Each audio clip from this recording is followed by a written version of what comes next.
Saya Yuni, peserta pembatik level 4 tahun 2022. Dalam video kali ini, saya akan berbagi praktik baik tentang inovasi pembelajaran dengan menggunakan perangkat kolaboratif TIK menuju Merdeka Belajar untuk siswa merdeka.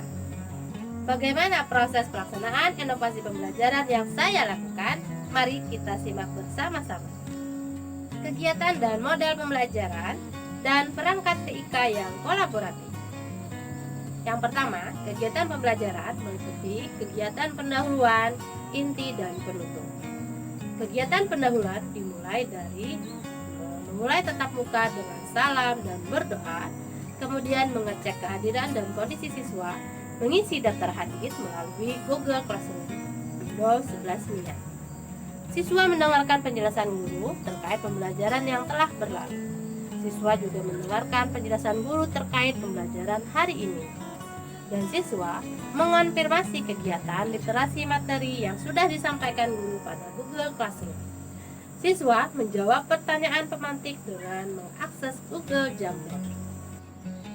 Problem-based learning adalah model pembelajaran yang saya gunakan dalam kegiatan inti pembelajaran. Pada orientasi siswa pada masalah literasi, peserta didik menyimak presentasi materi singkat yang diputar melalui YouTube dan mengunjungi portal Rumah Belajar sebagai sumber referensi materi belajar mereka. Yang kedua, peserta didik bertanya jawab tentang hal-hal yang berkaitan dengan nilai-nilai cerpen yang telah disimak maupun bahan literasi materi yang sudah disediakan di Google Classroom. Yang kedua, mengorganisasi siswa dalam belajar kolaborasi. Peserta didik membentuk kelompok 3 atau 4 orang dengan nama kelompok dari nama pengarang cerpen terkenal di Kalimantan Selatan. Yang kedua, peserta didik membaca cerpen yang telah disiapkan di Google Classroom. Yang ketiga, membimbing penyelidikan siswa secara mandiri atau berkelompok berpikir kritis. Peserta didik berdiskusi dan mengidentifikasi nilai-nilai kehidupan dalam cerpen yang telah dibaca dalam kelompoknya. Dan saya membimbing mereka pada kelompok yang memerlukan saja. Dan yang ketiga, peserta didik menuliskan hasil diskusi kelompok. Yang keempat, mengembangkan dan menyajikan hasil karya komunikasi. Peserta didik secara berkelompok menempelkan hasil kerja kelompok mereka pada tempat yang ditentukan. Dan yang kedua, peserta didik secara bergantian mengunjungi tempat kelompok lain untuk membaca hasil analisis, bertanya jawab, memberi koreksi, masukan, dan penilaian yang dituliskan dalam stick note dan ditempelkan pada lembar kerja kelompok. Analisis dan mengevaluasi proses pemecahan masalah, berpikir kritis dan kreatif. Di sini peserta didik memperbaiki hasil kerja berdasarkan komentar dan masukan dari kelompok lain. Dan yang kedua, peserta didik mengumpulkan hasil kerja yang telah diperbaiki untuk mendapatkan penilaian dari saya. Pada kegiatan penutup pembelajaran, saya dan peserta didik membuat rangkuman atau simpulan.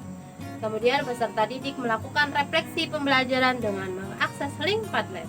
Kemudian yang ketiga, saya melakukan penilaian dan memberi penghargaan. Yang keempat, saya memberikan tugas kepada peserta didik untuk membaca teks cerpen lainnya pada Google Dokumen di Google Classroom.